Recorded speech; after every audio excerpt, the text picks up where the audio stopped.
Hello student, आज मैं आपको क्लास 12 का अकाउंट में कंपनी अकाउंट में टॉपिक लेके चलने वाला हूं जिसका नाम है डिवेंचर। डिवेंचर होता क्या है स्टूडेंट? डिवेंचर को हिंदी में कहते हैं ऋण पत्र।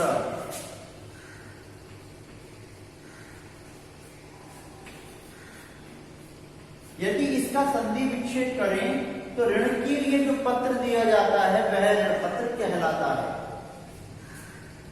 कंपनी को ऋण की आवश्यकता क्यों होती है? जब कंपनी शुरू होती है या स्टार्ट होती है तो उसके लिए कंपनी को कंपनी रजिस्ट्रार के पास रजिस्टर्ड होना पड़ता है और रजिस्टर्ड होने के लिए कंपनी अपने पार्षद सीमा नियम को उसके यहां अप्रूव कराती है। तो ऐसी कंडीशन में स्टूडेंट उस पार्षद सीमा नियम में कंपनी के प्रमोटरों द्वारा एक पूंजी का उल्लेख किया जाता है जिसको हम अधिकृत पूंजी कहते हैं, ऑथराइज कैपिटल कहते हैं। कंपनी कभी भी उससे अधिक अंशों का निर्गमन नहीं कर सकती, लेकिन कभी कभी कंपनी को अधिक पूंजी की आवश्यकता होती है। तो ऐसी कंडीशन में कंपनी क्या करती है? कंपनी जनता से ऋण लेती है और उस ऋण के बदले जो प्रपत्र जारी किया जाता है उसको ऋण पत्र कहते हैं। ऋण पत्र के निर्गमन की भी प्रक्रिया बिल्कुल सेम वही होती है जो कि अंशों की होती है। प्रोस्पेक्टस इश्यू करना, कॉल्स करना। अब कॉल्स भी दो प्रकार से, या तो किस्तों में मांगना पैसा या लमसम एक साथ लेके चलना। शेयर काफी ज्यादा इश्यू किया जाता था कैश के लिए और अन्य प्रतिफल के लिए। इसी प्रकार से ऋण पत्रों का भी निर्गमन जो किया जाता है रोकड़ के लिए है, कैश के लिए। नंबर 2 अन्य प्रतिफल के लिए। अन्य प्रतिफल में मैं एक बार आपको रिमाइंड करा रहा हूं, जैसे कंपनी को शेयर दिए और मशीन ले ली तो ये क्या हो गया? अन्य प्रतिफल हो गया। पैसा कंपनी के पास नहीं आया लेकिन प्रतिफल के रूप में उसके पास मशीनरी आ गई। ठीक इसी प्रकार से यदि अन्य प्रतिफल कंपनी को किसी असेट्स की आवश्यकता है तो वो क्या करती है? वेंडर जो विक्रेता होता है, संपत्ति का बेचने वाला होता है, उसको डिवेंचर दे देती है और उससे संपत्ति ले लेती है। तो ये कहलाता है अन्य प्रतिफल के लिए रोकड़ के अन्य। पैसा नहीं आया लेकिन वहां असेट्स आ गई तो वो कहलाएगा नंबर 2 वाला अन्य प्रतिफल के लिए ऋण पत्रों का निर्गमन। स्टूडेंट्स, यहाँ 3rd कंडीशन बनती है। वो क्या बनती है? समपार्श्विक प्रतिभूति के लिए ऋण पत्रों का निर्गमन। इसका मतलब क्या होता है? जब भी कंपनी को ऋण की आवश्यकता होती है, यदि हम देसी भाषा में लेके चले तो हमारे पास एक देसी बैंकर शब्द आता है जिसमें साहूकार आते हैं। और जब हमारे किसी को पैसे की आवश्यकता होती है तो वो क्या करता है? साहूकार के पास जाता है, उसको अपना कुछ ना कुछ एसेट्स, चाहे वो ज्वेलरी है, चाहे वो उसकी कोई संपत्ति है, उसके कागज गिरवी रखता है और उससे पैसा ले लेता है।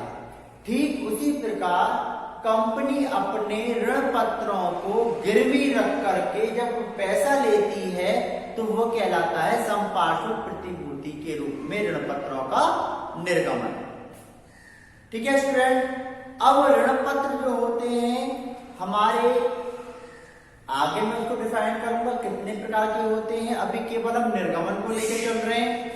यहां ऋण पत्रों का जो निर्गमन किया जाता है, मैंने बताया बिल्कुल सेम वही प्रोसेस है, वही प्रक्रिया है जो हमारी शेयर की है। तो इसके लिए भी एनालिसिस टेबल बनती है, लेकिन एनालिसिस टेबल में कुछ थोड़ा सा चेंज होगा। जनरल एंट्री जो बेस एंट्री मैंने आपको बताई हुई है वो थोड़ा सा चेंज होगा। चेंज कहां होगा उसको हमें समझना है। यहां आपको क्वेश्चन नंबर 1 में जब हम देखते हैं, आपको क्वेश्चन नंबर 1 में बोला गया है कंपनी ने 1 लाख रुपए के 100 रुपए वाले 4.5% ऋण पत्र निर्गमन किए। यहां समझेंगे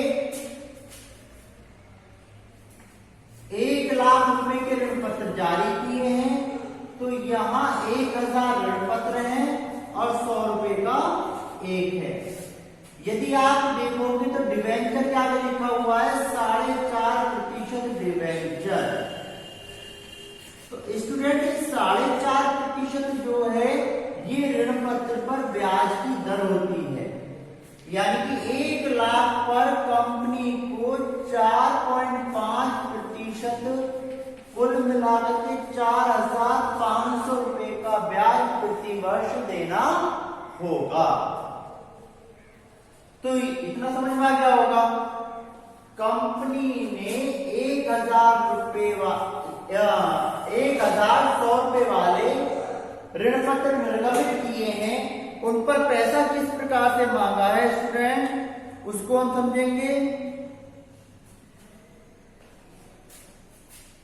वही प्रक्रिया सेम चलने वाली है आपकी। जिस प्रकार से ऋण पत्रों के निर्गमन पर स्टूडेंट हम एनालिसिस टेबल बनाते थे, बिल्कुल सेम वही आपको एनालिसिस टेबल बनाना है।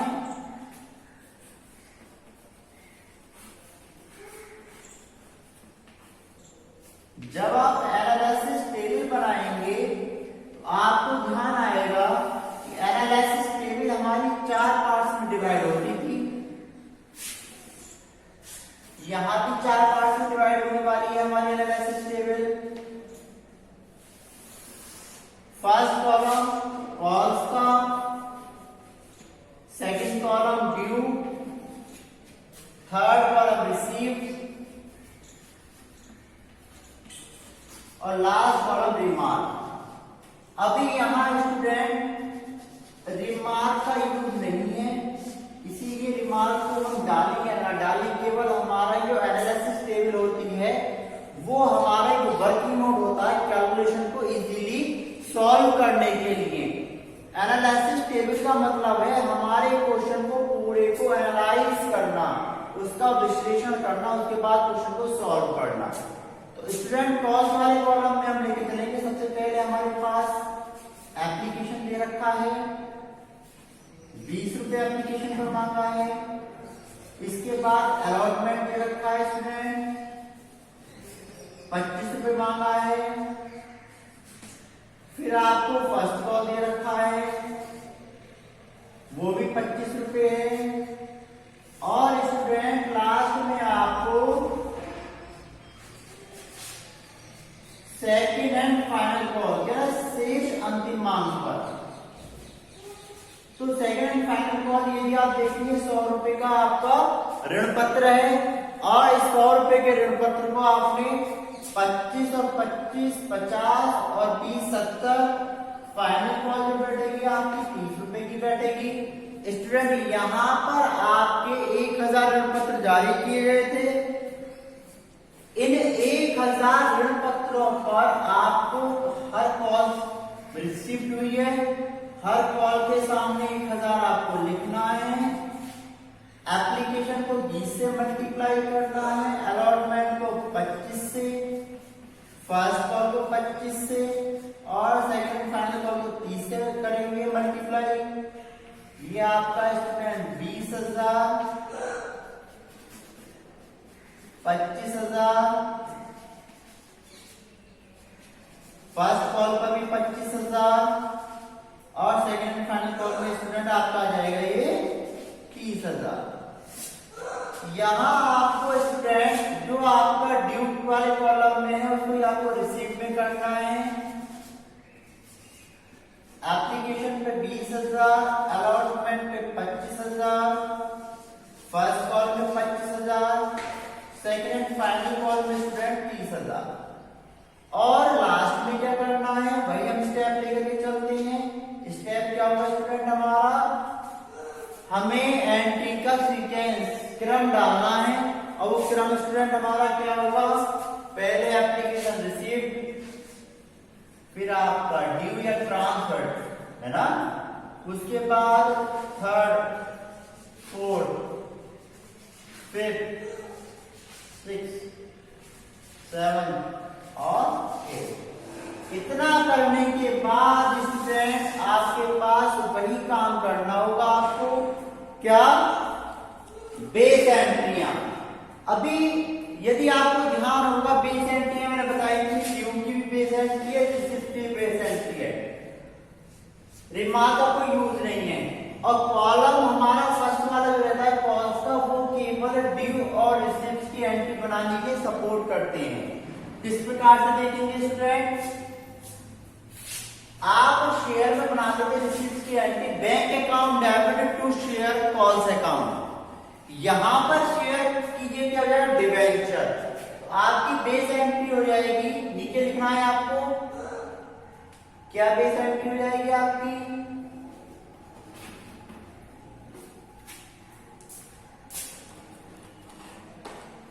आप यहां लिखेंगे बैंक अकाउंट डेबिट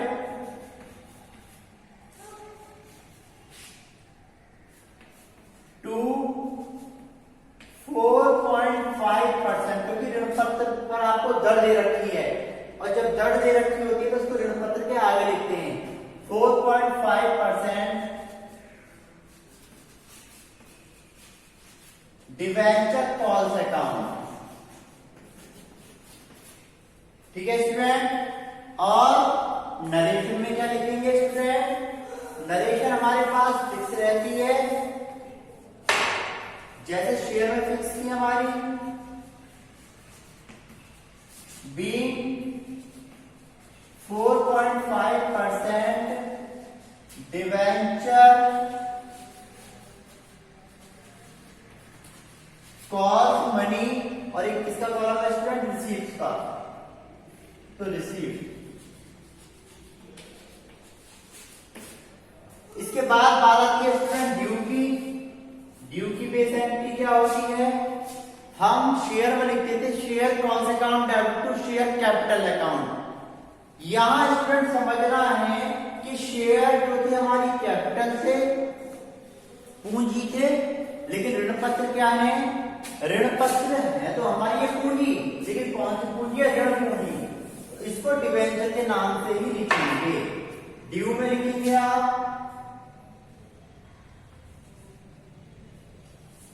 आपको यहां पर लिखना है 4.5%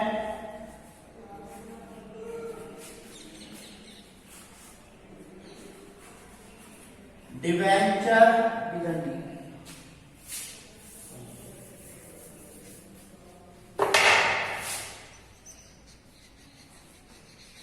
4.5% डिवेंचर कॉल्स अकाउंट डेबिट